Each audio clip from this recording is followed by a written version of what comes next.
চাঁদপুরের হাইমচরে মেঘনা নদীতে কর্ণফুলী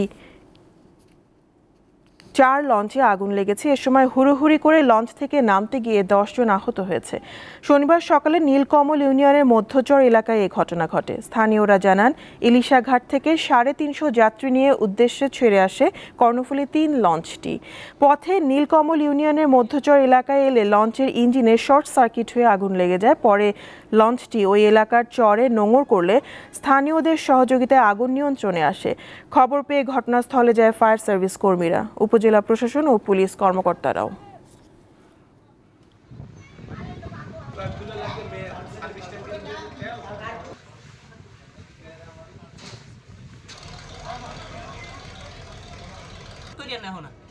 লাভ নাই হবে।